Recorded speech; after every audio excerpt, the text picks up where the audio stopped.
This lecture is based on Chapter 2 in your textbook, entitled Solution Building: The Basics, and this will give you more of a groundwork to this new paradigm shift that I mentioned in Chapter 1, and hopefully you can start understanding the reasons why this paradigm shift is so helpful in working with individuals. So let's get started. So as this chapter started with the second interview with Rosie, if you remember Chapter 1, there was an interview with Rosie where the students asked her a mirage of questions. Most of them were quite offensive as you reflected back on that interview. Now you had Cheryl that was interviewing Rosie and had a much different angle than that first interview. So as you read that, what did you notice? What was helpful as Cheryl was asking those questions? I encourage you to think through, if you were Rosie sitting in that seat and hearing those questions and hearing the statements and comments that Cheryl was making to you as an individual, how would you feel in receiving those messages that you were hearing? I know in reviewing it, it is a significant difference from the first interview that happened in Chapter 1. In this interview, you can see a shift where now there's a lot more empathy that's being shown towards Rosie's situation. A lot less judgment and a lot less blame that is maybe being inadvertently placed on Rosie by the questions. Because you see that Cheryl is trying to understand Rosie's situation. She's empathizing with Rosie. She's trying to understand what she wants instead. And so she's starting to build solutions and goals from the situation. And she's empowering Rosie, saying, I can't believe you've been able to survive this. I can't believe that you've persisted in spite of this past, and in spite of the issue with your children being taken away and not wanting to return to that, and struggling and having the parenting background that has happened in your life. All of those elements, Cheryl used that to build strengths as well as to help empower Rosie. And what a difference in Rosie's response. Instead of her being defensive like the first interview, she was more open, and you almost could sense that she was starting to feel like, you know what, I might be able to do this. So there's a big difference when we use our expertise in how we ask questions and how we work with clients. It makes a lasting impact on how they respond to us, as you have probably noticed in comparing these two interviews. So solution building interview activities, there are two main ones that happen, and they focus on developing well-formed goals that are within the client's frame of reference. Notice the second part there. It's not just goals, because you know what? I can make a lot of great goals, but they may not be the best for my client. They may be the best for me because I'm the expert of myself, but they may not be the best for that client. And so making sure that the goals that you develop in solution-focused therapy happens to be collaborating, working with the client, because it's from their frame of reference where those goals must stem from. And then developing solutions based on exceptions. And you'll learn later on down the line what exceptions are and how to actually explore for exceptions. But in a nutshell, an exception is when the problem should have happened and it didn't. So it's basically one of those positive moments in the client's life when things were a little better than maybe they should have been compared to everything else. So these are two main activities that we will be developing your skills for throughout this course. So stages of solution building, if you remember in Chapter 1, we reviewed the stages of problem solving. This is now stages of solution building. First one is describing the problem, which is very similar to the first stage in problem solving, because we still want to know the context as far as what the client's concerns may be. So we have them describe the problem, and then once we've moved from describing the problem, then we transition to developing well-formed goals.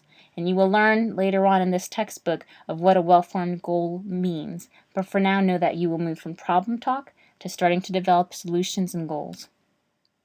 Then exploring for those wonderful exceptions that I just mentioned, trying to figure out when those times happened in that client's life, that things weren't as bad as they should have been. And then end of session feedback, and then evaluating client progress. These are the 5 steps that entail solution building, and you will learn more about these as you continue in this course. So in other words, how can we be useful to you? That's starting off at the very beginning so you can understand the problem. What will be different once the problem is solved? This is a great question so you can start understanding what the client wants instead and what's going to be different once that problem is gone. And that will help with developing goals. When does that happen now? That's part of those exceptions. So if they say that a certain behavior is what would happen once the problem is gone, when might that behavior happen now, even if it's just every once in a while? Compliments and suggestions happen at the end of the session, and then how's your progress in reaching solutions, and that's part of our evaluating process. So who is the expert when it comes to the client, when it comes to our role as the practitioners? Who is the expert? Hopefully, with a resounding affirmation, you have all said the client, because the client is the expert in this situation. We will never be able to live through what they have lived through. We might have lived through something similar, but we are a completely different person from a completely different background, and we will never fully understand the scope of what the client has experienced. And so that's why they are the expert. We place them in that role, and we use our expert skills to facilitate the process, but they are still the expert of their situation. And so remember, the client is the expert. So when it comes to solution building, we ask the clients what they'd like to see changed in their lives. Like I mentioned earlier, what they want instead. And we interview clients about what will be different once that problem is solved. And we listen, and we tune in, we use the foundational skills that you're going to learn soon enough so that we can figure out what these pieces are. And we respect those goals and directions and the words that our clients use. Their goals may be very different from what you may think they should be, or they may be very different from what you would do. But remember, you're not part of the plan.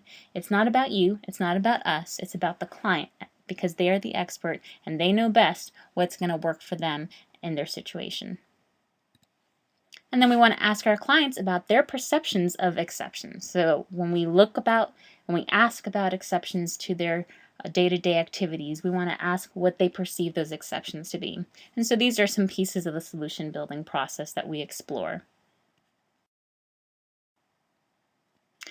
So I know I've had students in the past say, well, what's the point of going to school then? If my client is the expert, if they're the ones that now they're the king or the queen and they're the ones in charge, then why am I even taking this class? Why am I even worrying about getting my degree if I'm not even the expert? Like, what's the point here?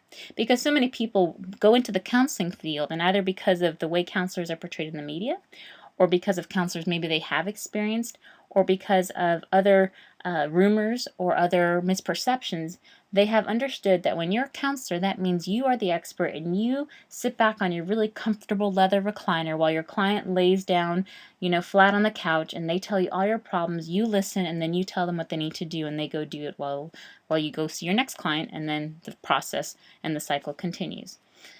That's very different from the social work perspective. There might be some counselors out there in some fields in counseling that might subscribe to that type of modality of work with individuals, but that's not what we do. So we are not the experts of the client situation, but what we are experts of, and this is why you are going to school and getting your wonderful degree and moving on in your academic experience, is we strive to be experts at exploring the client's frame of reference and identifying those perceptions that clients can use to create more satisfying lives. In other words, not just anyone can just walk up to someone who's in crisis or who's having problems and listen to them and figure out and guide that conversation and that communication in a way that will help them to find and figure out a solution that works best for them. That's a very hard skill. Many of my students are surprised because while this class may not be very difficult in the sense of you're not learning extensive biological terms for the human body like you might learn in biology or A&P, and we don't have an enormous amount of exams, but it is very challenging to listen. Most of us don't listen well, and it is a skill that you have to develop and you have to refine because it doesn't just come naturally to truly listen and guide a communication process in an effective way. So we become experts in that process where we can work with someone and work with them. And because we have these skills that we've learned, we can guide that in an efficient and effective way where someone else who is unskilled may not be able to do. And I just want to say, I am so relieved that I am not expected to be the perfect advice dispenser for all the problems and client issues that are out there. In my work, my previous experience has been working with women that are adolescent age as well as adults as well as children, and then a smattering of adults in between. But most of my experience has been with children and then sometimes their parents and families. I can tell you that the types of problems that I have seen within my practice and within the clinical setting, are beyond what I could have thought they needed to do as far as a solution. I have no idea what advice I could have given some of my clients. And even the advice that I think could have worked may not have worked at all, because every person is so unique. Remember, they're not puzzles where there's a perfect fit and a perfect solution for every single problem. Therefore, I'm glad that I don't have to be the one that has to come up with the magical solution for every single person that walks into my office or that I meet with in a counseling session, because I would fail. I'm not God, and I know my limits. I won't be able to understand the problem to its fullest extent, and what I may think might be helpful may be actually counterproductive and may actually be harmful to the client. Now, think of this. If I give maybe really great advice to my friends and family, and I transfer that skill into working with clients, and I have a client that comes to me and I give them some advice, they go home and during that week they use my advice. It works. It's great advice. They come back and they say, "Oh my goodness, I did it. It was so helpful. Thank you so much. Okay, now I have another problem." And they ask you a new problem. And then the cycle continues. I give them good advice. They go home. They celebrate. Yes, it worked. Now, what happens when I go on vacation, or when I leave that practice, or when I move out of the state, and I'm no longer there for that client and they have a new problem?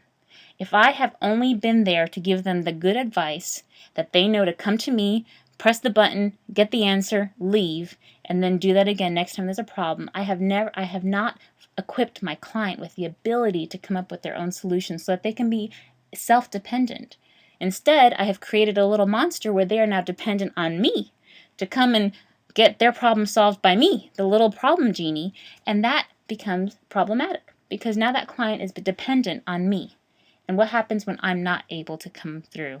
What happens when my advice runs out and now it's not good advice? That's the flip side of the coin. When you give good advice, you are just the most amazing person because you are so smart and you gave them the most helpful advice that they couldn't have thought of themselves. And you are wonderful. But when you give them the advice and they go home and try it and it backfires, it blows up in their face, guess who's going to be the first person that they are going to blame? That's right.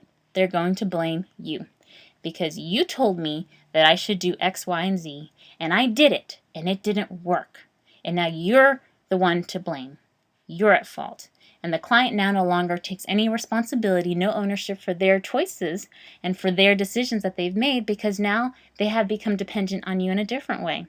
And now you are the one who is the fault for the problems that are going on in their lives. So you see both extremes don't help, whether you're giving the good advice and it does help the client, or if you give advice and it backfires and it's not helpful at all.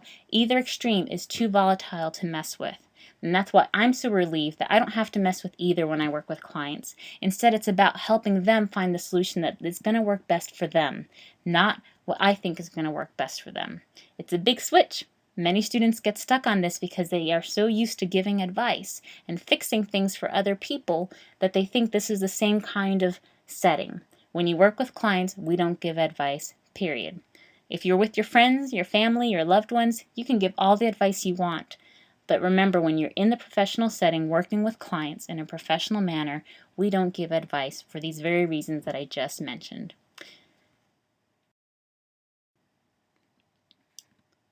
So just to wrap things up, why we don't give advice, because I like finding cartoons, and even though it's not very clear, the first little cartoon here says, "I made a list just like you said. If I don't eat or sleep, I think I can get it all done." And then the duck says, "Good." Sometimes our advice can be well-intentioned, but then when we give it to our clients, it would be more than they could do, more than they could handle. It would overwhelm them. Or they might hurt themselves trying to make the advice work for them even when it doesn't. This is a reason why we don't give advice, because we don't know what the best solution is going to be for the clients because each person is so different. Here's another cartoon for you. Have a nice day. Don't tell me what to do. Another reason why we don't give advice, I don't know how many of you like to be told what to do. I know I don't really like being told what to do. I don't like being told what I should do. And oftentimes when I find someone telling me, well, you should do this, or why don't you try this, or have you done this, I find myself kind of reacting a bit more defensively and thinking in my mind, no, I don't want to do that. That's not going to work for me. And some clients are going to be just that reactive. And if you try to give them advice and then tell them, they're going to tell you, nope, that's not going to work. Nope, I've tried that. Nope, I don't think that's going to be the best thing for me to do. And so another reason, if I haven't told you enough, is because some clients flat out don't want our advice. They don't want to be told what they do. Instead, they want to work with us. They want us to help them to figure out what will be the best thing on their terms. It also makes more lasting change. When someone tells you to do something, maybe you'll do it. But as far as it really sticking into your brain so that way you do that next time, most likely you're not going to repeat that. However, when you can figure out something yourself, when you've experienced it and lived it and seen what a benefit it is on your own, that's when most likely you will repeat that positive behavior.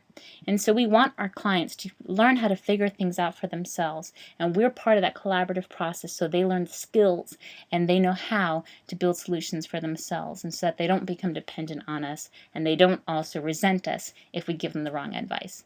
So these are the reasons why we don't give advice. So be relieved. You don't have to give advice.